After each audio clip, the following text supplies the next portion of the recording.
경제 활동의 기반이 되는 교통과 물류 이동에 중요한 역할을 하는 다리는 다양한 형태로 존재한다. 그 중에 하나가 바로 거더교다.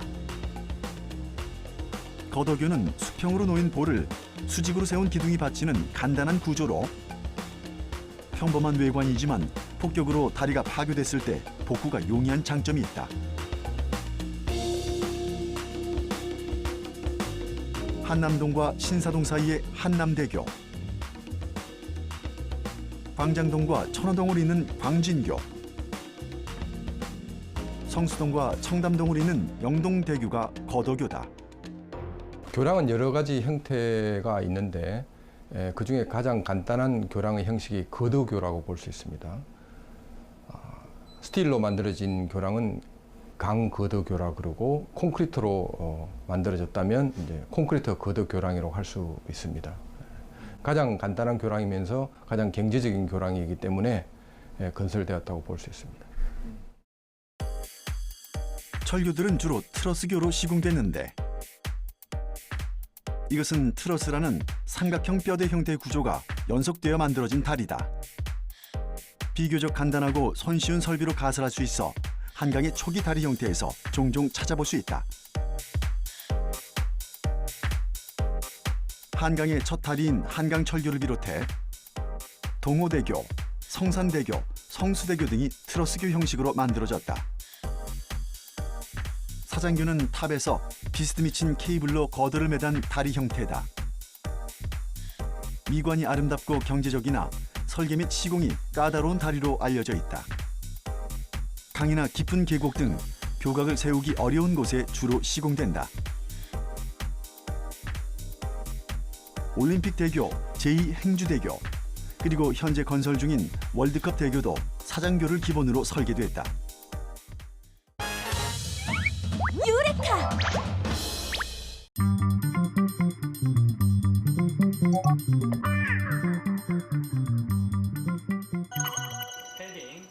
보통 헬기는 하나의 플랫폼이 개발되면 다양한 기종으로 파생시킬 수 있기 때문에 산업적, 기술적 가치가 매우 높은 것으로 알려져 있다. 미국 시콜스키사가 개발한 UH-60 헬기는 1978년 최초 육군용으로 개발되어 해군, 공군, 소방, 경찰 등 총 10개 기종으로 파생되었다. 전 세계적으로 4,000여 대가 판매된 베스트셀러 기종으로 개발 40년이 지난 현재에도 미국의 헬기 산업을 대표하고 있다.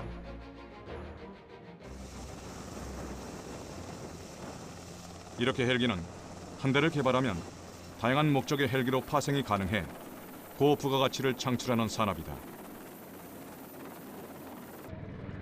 우리나라의 경우에도 국산 헬기 수리온을 해병대에서도 사용하기 위해 상륙기동 헬기로 개발했다. 해상 환경을 견뎌내도록 수리온을 개조 개발하는 프로젝트는 결코 쉬운 일이 아닙니다. 국산 수리온을 기반으로 한 상륙 기동 헬기의 개발에 참여하여 실전에 배치할 예정입니다. 수리온은 국내 환경과 여건을 고려해 개발된 헬기인 만큼 경찰 헬기, 상륙 기동 헬기, 의무 후송 헬기, 산림 헬기와 소방 헬기까지 다양한 목적의 헬기로 파생되어 한국형 헬기 산업의 발전 가능성을 보여주고 있다.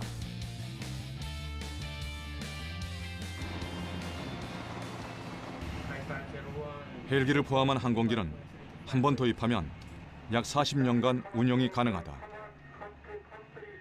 이러한 운영주기 동안 발생되는 비용은 항공기 가격의 약 1.5배로 추산된다.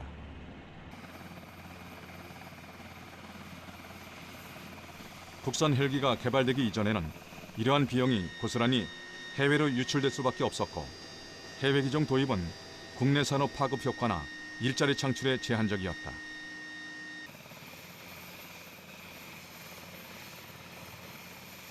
국산 헬기 개발의 중요성이 바로 여기에 있는 것이다. 유레카!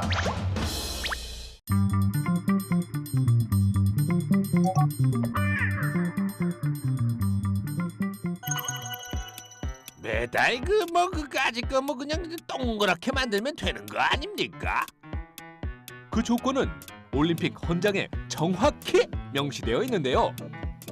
금, 은, 동메달의 지름은 최소 60mm 이상, 두께는 3mm 이상으로 만들 것.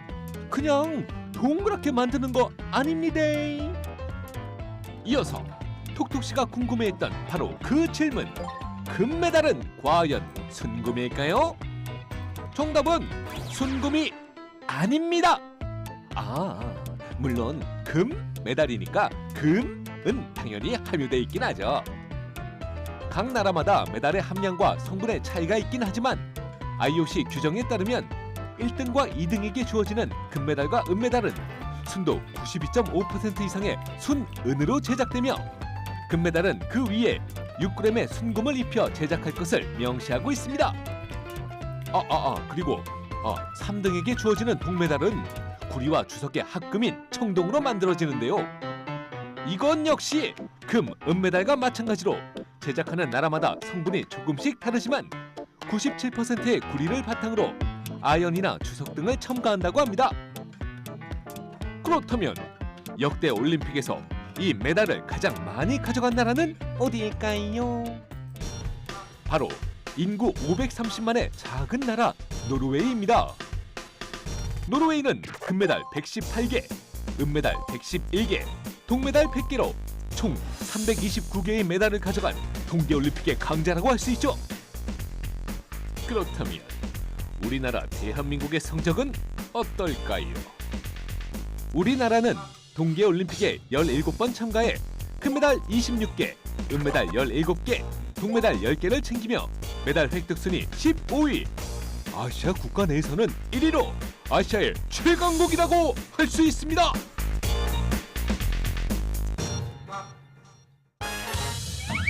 유레카!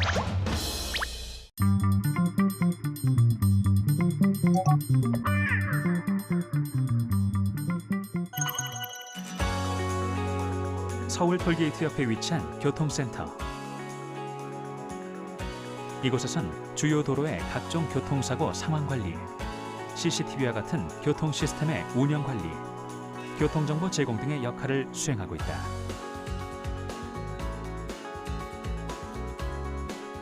특히 최근에는 지능형 교통 시스템 ITS를 통해 더 안전한 관리와 정확한 교통정보 제공이 이루어지고 있다.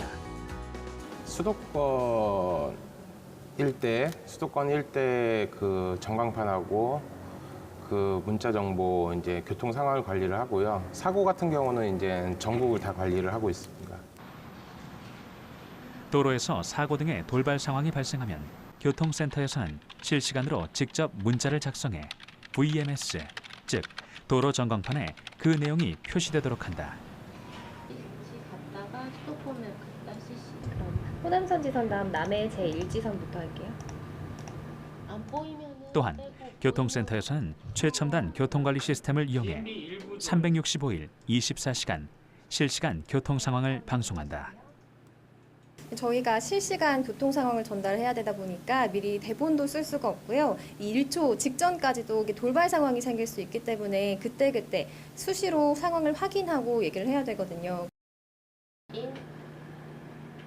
실시간 교통 방송을 위해서는 우선 전국에 설치된 4,500여 개의 CCTV와 속도 검지 장치 등을 통해 교통 정보를 수집하고 분석한다. 그렇게 수집된 정보를 바탕으로 교통캐스터는 즉시 원고를 작성하며 CCTV, 전자지도 등의 방송 준비를 한 후 방송사 채널을 통해 실시간 교통 생방송이 송출된다. 지금 입장에서는 예전보다 훨씬 많이 좋아졌다. 그리고 그것은 이제 그동안 쌓였던 빅데이터들의 어떤 축적의 어떤 산물이다. 교통센터의 모든 교통 예보와 방송의 정확도가 높아지는 것은 정보통신 기술의 큰 축인 빅데이터로 인해 가능한 것이다.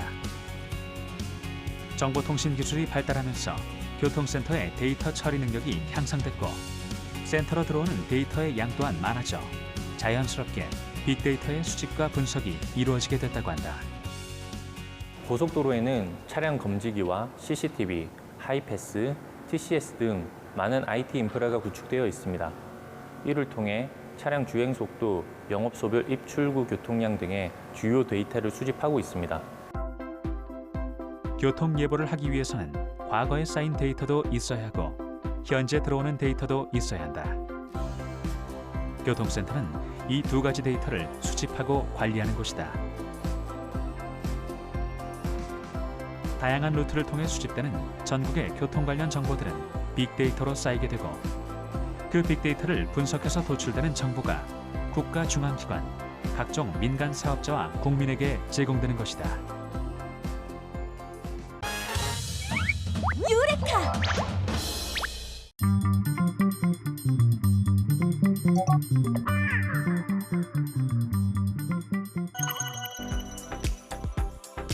사 차 산업혁명은 인류사에 이제까지 없었던 혁명적 경험과 혁신을 가져오게 될 것이라고 전문가들은 말한다.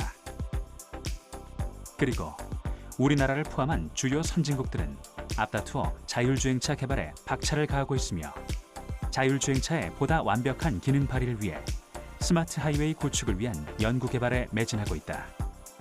스마트 하이웨이는 그동안에 발달된 정보통신 기술을 도로에 적용해서 자동차와 자동차와 또 도로 간의 서로 통신을 통해서 위험 요소, 돌발 상황 이런 것들을 미리 사전에 감지하도록 이 연결하는 그런 시스템을 통해서 교통사고율을 획기적으로 낮추고 이 도로 주행을 보다 안전하고 편안하게 할 수 있는 최첨단 고속도로를 의미를 합니다. 최근의 스마트 하이웨이는 지능형 교통 시스템에 의해 구현된다.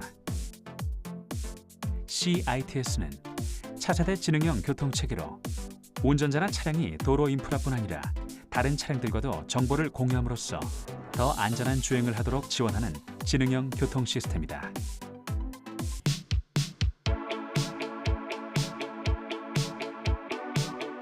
CITS는 전 구간 그리고 쌍방향의 정보 수집과 제공으로 교통사고의 사전 방지가 가능하다. 제작진은 한 체험자를 통해 현재 운영 중인 대전 세종 간 CITS 시범사업 구간을 직접 체험해보기로 했다. 이건 뭐예요? 이렇게 저희가 우회전을 할 때 이제 이처럼 전방 차량이 유턴을 하게 되는 경우 주의 운전하세요. 차량에도 CITS 단말기가 달려 있어서 우회전 시 유턴 차량과의 상충 위험 정보를 확인하여 미리 알려주는 서비스입니다. CITS는 일반 차량 운전자에게 사전 정보 제공과 경고를 할 수 있음은 물론 자율주행차에는 자체 센서 범위 이상의 정보를 제공해 안전운전을 지원할 수 있다. 이번엔 다른 상황을 체험해보기로 했다. 이거 뭐야? 예. 지금처럼 그 전방에 있는 차량이 급정지를 한다든지 서행을 하는 경우에 앞 차량과의 추돌 방지하기 위하여 추돌 방지 예방 서비스를 표출한 경우입니다. 그러면 많이 도움 되겠습니다. 현재 대전 세종 간 CITS 시범사업 구간에는 기지국 79개소가 설치됐고 단말기 3,000여 대가 운전자들에게 보급돼 시범 운영 중이다. CITS 지원센터에서는 각종 돌발 상황 등의 도로 정보를 실시간으로 입수하고 분석해서 기지국에 전송하고 기지국에서는 그 정보를 바로 차량에 설치된 단말기로 전송한다. CITS는 이처럼 V2I, 즉 차량과 도로 인프라 간의 통신과 즉각적인 정보 제공을 통해 안전 운행이 가능토록 한다.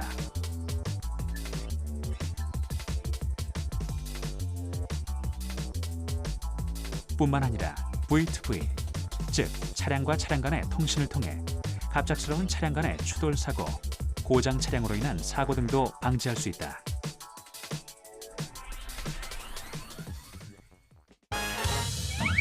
유레카!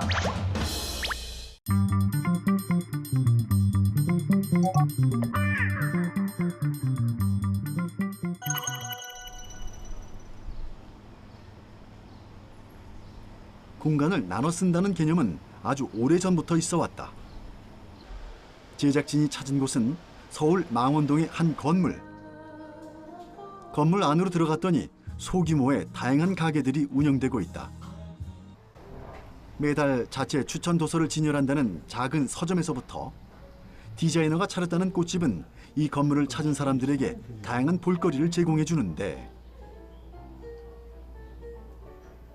독특한 것은 내 점포만 챙기는 것이 아니라 다른 가게 물품들도 함께 전시해 이웃 가게 홍보가 자연스럽게 이루어진다는 점이다.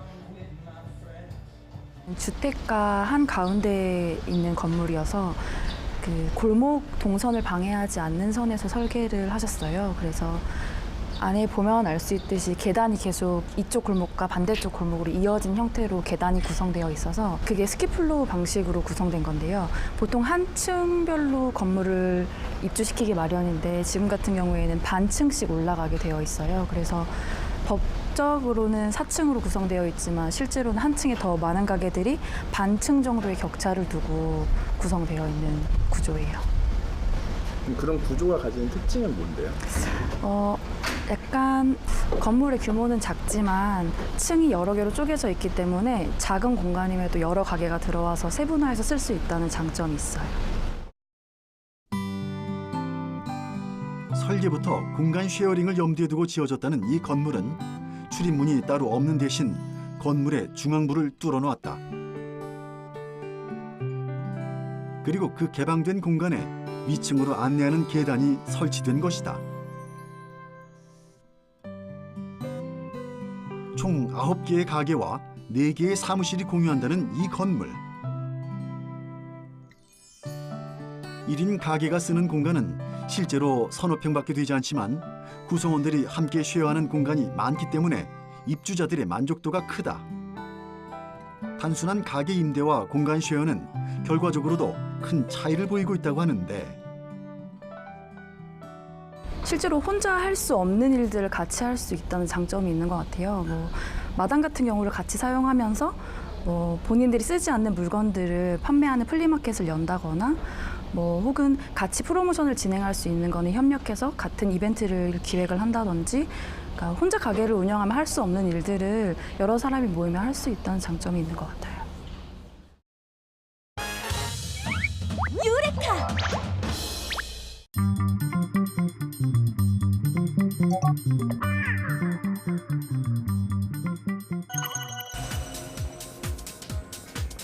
우리나라에 고속도로가 탄생한 이래 톨게이트는 계속 증가해왔고 그 앞에서 속도를 늦추는 차들의 행렬은 일상이 되어왔다. 하이패스의 탄생으로 톨게이트를 지나는 방식이 많이 발전해오긴 했으나 톨게이트는 여전히 정체의 원인이 되기도 한다.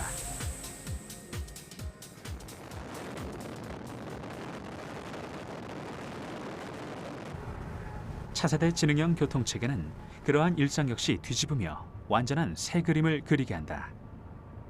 예, 지금 남해고속도로 영암 순천 간 스마트 톨링 시범 구간입니다.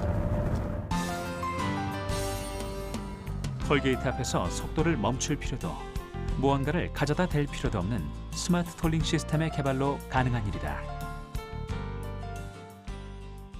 스마트 톨링이란 하이패스 기술과 영상인식 기술을 활용하여 모든 차량이 정차 없이 토행료를 납부할 수 있는 차세대 요금순환 시스템입니다. 따라서 하이패스 차량은 현재와 같이 하이패스를 이용하여 자동으로 토행료를 납부하게 되며, 하이패스를 이용하지 않는 차량은 톨게이트에서 차량 번호판을 영상 인식하여 후불로 토행료를 납부하게 됩니다.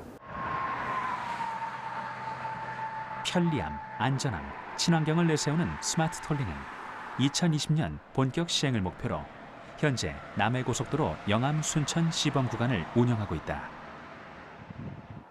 하이패스 차량은 현행 하이패스 방식으로 현장 납부를 하되 속도를 줄일 필요 없이 그대로 스마트 톨링 시스템을 통과하기만 하면 된다. 비하이패스 차량도 차선을 바꾸거나 자동차를 잠시 멈출 필요 없이 기존 속도 그대로 스마트 톨링 시스템을 통과하면 차량 번호판 영상인식 기술에 의해 자동으로 번호판이 인식되기 때문에 후불 납부가 가능하다.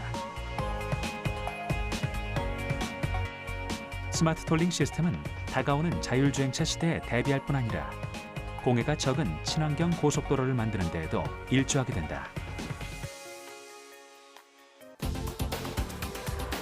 우리나라의 스마트 톨링 기술은 세계적으로 인정받으며 해외로도 진출하고 있다. 또한 스마트 톨링 상용화는 더 편리하고 안전한 톨게이트 사용, 대기오염 감소 등의 국민 편익 증진은 물론 일자리 창출 효과까지 가져올 수 있다. 현재 전 세계 11개국에서 스마트톨링과 유사한 시스템을 도입하여 운영하고 있습니다. 그러나 저희가 도입하고자 하는 스마트톨링은 전 고속도로망을 하나의 운영 시스템으로 운영하는 보기 드문 사례가 될 것으로 생각합니다. 유레카!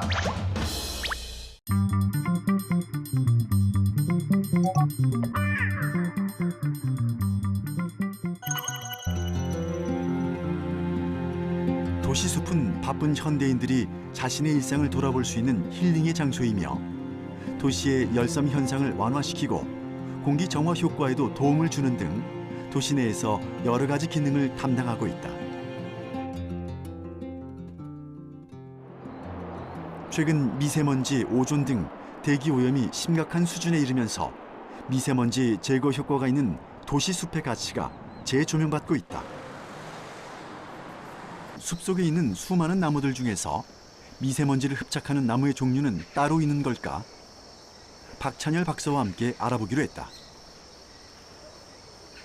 이 나무는 이렇게 보시다시피 침엽수이고 바늘잎 나무이고 또 1년 내내 잎을 매달고 있습니다. 그래서 이러한 나무들은 미세먼지를 이렇게 흡착하는데 탁월한데요. 이렇게 잎이 가늘지만 이 전체적인 수관층, 이 잎사귀가 매달려 있는 부분은 아주 커서 단위 면적당 연 면적이 아주 큽니다. 미세먼지를 잡는 화백이란 이름의 침엽수. 1년 내내 잎이 달려있는 상록수이며 잎의 안쪽에는 조그마한 돌기들이 많아 미세먼지를 잘 잡아낸다. 숲이 이렇게 우리가 실험해서 한 그루의 나무가 1년에 어느 정도 미세먼지를 잡을까라는 걸 봤는데 약 36g 정도에서 우리가 쉽게 말하자면 에스프레소 커피 한 잔 정도의 그런 미세먼지를 1년에 나무 한 그루가 먹는다라고 이렇게 볼 수 있습니다. 예, 실제로 미세먼지는 우리 눈에 보이진 않습니다. 그래서 이 그림을 보시다시피 머리카락 크기와 비교했을 때 미세먼지는 직경이 2.5 마이크로미터 이하인 PM2.5 같은 건 아주 작습니다. 그래서 실제로 미세먼지를 나무가 어떻게, 잎이 어떻게 흡착하는지를 보려면 이렇게 현미경 사진을 가지고 봤을 경우에 여기에 보시다시피 이 표면에 있는 털이나 돌기에서 미세먼지가 잡히는 모습을 확인할 수 있습니다. 실제로 이 표면에 미세먼지가 어떻게 잡히는지 현미경으로 확대해서 찍은 사진을 보면 잎에 굴곡이 있는 모습을 관찰할 수 있는데 이 굴곡에 의해 미세먼지의 작은 입자가 잡히게 되는 것이다. 도시와 비교했을 때 숲에서는 미세먼지 농도가 무려 40% 가까이 낮았던 것으로 나타났다. 도시숲은 도시의 천연 공기청정기인 셈이다. 유레카!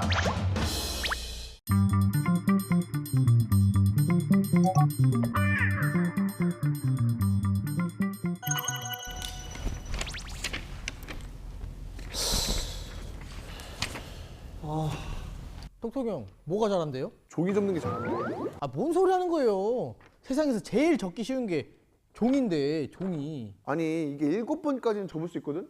8번은 절대 안 돼요. 8번은. 아, 찡찡대지 좀 마요 좀. 아, 이게 작아서 그래.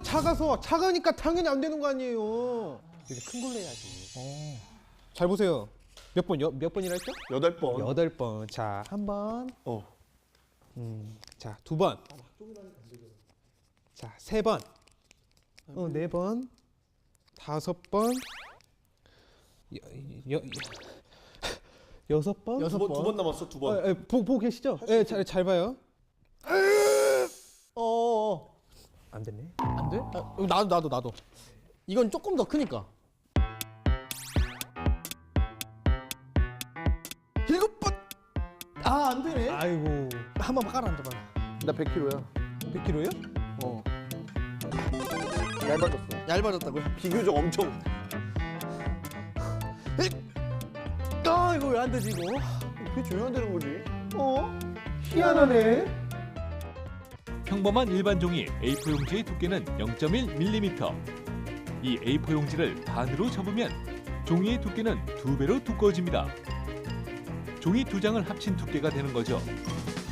이 종이를 4번 접으면 16겹이 되고 10번을 접으면 약 1000겹의 종이를 합친 두께가 되어 0.1mm의 A4 용지가 무려 10cm로 두꺼워집니다.